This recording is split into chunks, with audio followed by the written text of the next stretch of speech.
अगर आप चार्ट को देखोगे तो आपको नज़र आएगा कि मार्केट पहले ऊपर गया, उसके बाद 2-3 दिन तक नीचे आया, उसके बाद फिर से मार्केट ने रिकवरी करना शुरू किया है।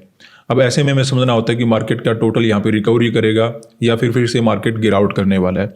तो यहाँ पे चार्ट को देखते हुए ऐसा लग रहा था कि मार्केट फर्दर कंटिन्यू अपसाइड का मोमेंटम करने वाला है। ऐसा क्यों करने वाला है? क्योंकि देखिए ये जो चार्ट मार्केट ने बना हुआ है, अपसाइड का मोमेंटम हुआ, ऊपर ही जाकर होल्ड किया।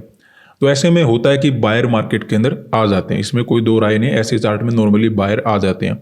लेकिन होता क्या है, जो रिटेल में जो ट्रेडर काम करते हैं वो कैसे काम करते हैं कि मार्केट के अंदर एक तेजी का अपसाइड का मोमेंटम हुआ तो यहाँ पे तो वो बाइंग वगैरह कर नहीं पाते, कोई ट्रेड वगैरह मिस हो जाता है।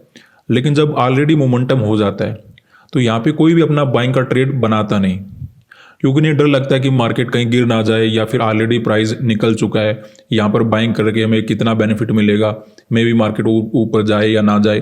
तो ऐसे में वो अपना डिसीजन बना नहीं पाते। लेकिन जिसे सेलिंग करना होता है वो यहाँ पे आराम से अपना बैठ जाता है सेल करके कि ठीक है, मुझे तो मार्केट कहीं ना कहीं ऊपर ही मिला है, मैं यहाँ पे सेल कर लेता हूँ। और कुछ लोग इसको एज ए रिट्रेसमेंट देखकर भी सेल कर लेते हैं कि मार्केट गिरा, उसके बाद एक रिट्रेसमेंट किया तो यहाँ पर हम सेल कर लेते हैं। ये मोमेंटम तो कैप्चर नहीं कर पाए, लेकिन यहाँ पे सेलिंग करके एक अच्छा मोमेंटम कैप्चर करने की कोशिश करेंगे।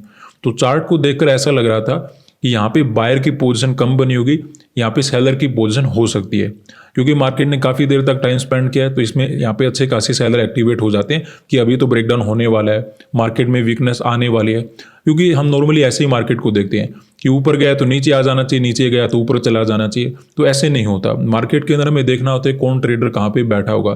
तो सिचुएशन को समझकर ऐसा ही लग रहा था कि यहाँ पे ज़्यादातर ट्रेडर अपना बाइंग का पोजीशन बना नहीं पाएंगे, यहाँ पे उन्होंने बाइंग किया नहीं होगा, क्योंकि उन्हें लगा होगा प्राइस ऑलरेडी मोमेंटम कर चुका है, अब और ऊपर नहीं जाने वाला। ठीक है, तो ऐसे में जिसको सेलिंग करना था उसने अपना यहाँ पे काम कर लिया होगा, तो सेलर ने यहाँ पे अपना पोजीशन बना रखा होगा।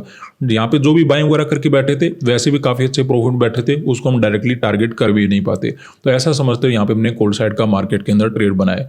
अभी देखिए मार्केट में थोड़ा बहुत पॉजिटिव मोमेंटम आने के बाद रिजेक्शन वगैरह नजर आ रहा है। कोई मेजर रिजेक्शन आ जाएगा फिर तो देखिए मार्केट में हम कुछ भी कर नहीं सकते, लेकिन ओवरऑल यहाँ से हमें रिकवरी देखने को मिलना चाहिए। एग्जैक्टली ऐसा ही हमें सेंसेक्स के अंदर नजर आ रहा है। यहाँ पर भी एक अच्छा मोमेंटम हुआ, मोमेंटम होने का यहाँ पर किसी ने बाई का ट्रेड किया नहीं होगा, और यहाँ पे अगर किसी ने बाई किया होगा तो मार्केट ने उसको परेशान करके निकाल दिया, क्योंकि मार्केट एक ही जगह पे घूमता रहा। और ऐसे ही मार्केट में ज़्यादातर लोग बाइंग वगैरह कर भी नहीं पाते, क्योंकि उन्हें डर लगता है कि मार्केट ऑलरेडी मोमेंटम कर चुका है। लेकिन जिसको सेलिंग करना होता है वो आराम से यहाँ पे सेल वगैरह कर लेता है। तो अभी देखिए रिजेक्शन वगैरह काफ़ी खतरनाक नजर आ रहा है, लॉस वगैरह भी हमें ठीक ठाक चलना शुरू हो चुका है। तो थोड़ा मार्केट वोलाटाइल तो है, और स्पेशली मॉर्निंग के अंदर जैसे हम ट्रेड बनाते हैं अच्छा खासा हमें लॉस वगैरह देना मार्केट शुरू कर देता है। अभी अगर हम चार्ट के अंदर देखें तो बैंक निफ्टी थोड़ा ठीक है, सेंसेक्स और निफ्टी के अंदर हमें कुछ वीकनेस नजर आ रहा है, तो ये हमारे लिए प्रॉब्लम क्रिएट कर सकता है। लेकिन क्योंकि देखिए बैंक निफ्टी में ब्रेकआउट वगैरह हो चुका था तो ट्रेड तो यहाँ पे बनता था। निफ्टी और सेंसेक्स थोड़ा बहुत परेशान हमें कर सकते हैं। देखते हैं ओवरऑल। देखिए दोनों तीनों चार्ट में एक ही साइकोलॉजी है, एक ही जैसा चार्ट बना हुआ है। अगर गिरेंगे तो दोनों तीनों गिरेंगे, अगर हमें बचना है तो मार्केट में रिकवरी हो जाएगा। तो अभी वेट करते हैं, थोड़ा बहुत हमें लॉस तो ज़्यादा नज़र आ रहा है, लेकिन अभी हमें रुकना ही पड़ेगा। मॉर्निंग का ट्रेड काफ़ी ज़्यादा वोलाटाइल यहाँ पे रहने वाला है। तो यहाँ पे अपने ट्रेड में कंटिन्यू लॉस इंक्रीज हो रहा है, तो ऐसे में मुझे लगता है हमें ट्रेड वगैरह कट करके जाना होगा। लेकिन देखिए सेंसेक्स ने जिस प्रकार का मोमेंटम किया, काफ़ी फास्टली मार्केट ने नेगेटिव मोमेंटम दिया है, इवन 5 मिनट के लेवल का भी ब्रेकडाउन कर दिया। तो हमें थोड़ा सा यहाँ पे रुक जाते हैं, मे भी यहाँ पे रिकवरी वगैरह देखने को मिल जाए जिस प्रकार का चार्ट बना हुआ है। लेकिन बैंक निफ्टी के अंदर फिर से वीकनेस आना शुरू हो गया है। तो बैंक निफ्टी अगर अपने आप को थोड़ा बहुत होल्ड रखेगा फिर तो हम वेट कर लेंगे, लेकिन अगर ये भी गिरना शुरू कर दिया तो फिर लॉस अपना ज़्यादा बड़ा हो सकता है।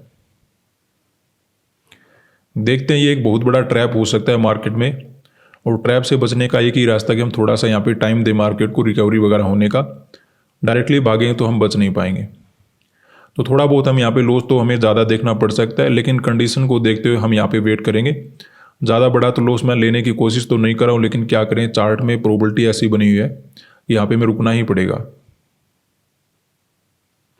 क्योंकि देखिए जब शार्प कैंडल बनता है, इस प्रकार की लेवल का ब्रेकडाउन हो जाता है, अगर कंटिन्यू सेलिंग होगा तो वहाँ पे सेलर आराम से एक्टिवेट हो जाते हैं, और मार्केट ऐसा बिल्कुल भी नहीं करेगा।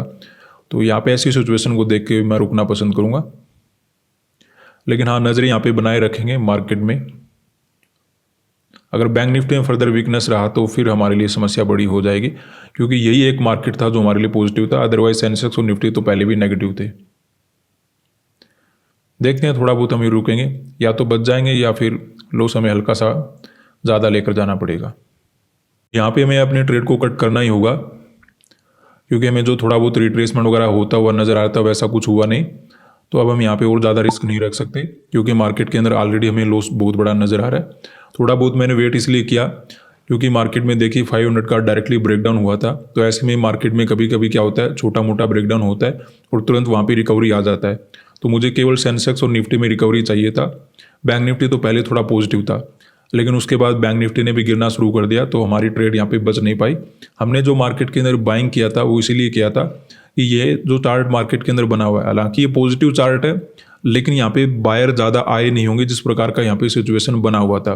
क्योंकि एक ट्रेडर की हैबिट होती है कि वो भागते हुए मार्केट में बाइंग कर नहीं पाता, और जब ऑलरेडी मोमेंटम हो जाता है वो ट्रेड वहाँ पे बनाता नहीं है, वो वहाँ पे नॉर्मली अपोजिट ही ट्रेड बनाता है। और क्योंकि चार्ट ने ज़्यादा मोमेंटम दिया नहीं था, तो मुझे लग रहा था कि यहाँ पे सैलरी मार्केट के अंदर बैठे होंगे, उनको टारगेट करने के लिए मैंने यहाँ पे बाइंग का ट्रेड बनाया था।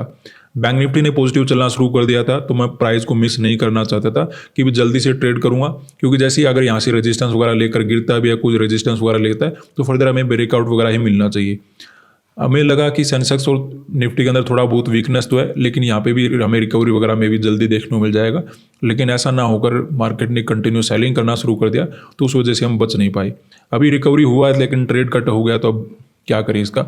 अगर बैंक निफ्टी के अंदर वीकनेस हमें नहीं आता तो फिर हम मे भी वेट कर लेते, लेकिन बैंक निफ्टी के अंदर भी वीकनेस होना शुरू हो गया था, तो उस वजह से हमें निकलना ही पड़ा। आज के लिए इतने, धन्यवाद।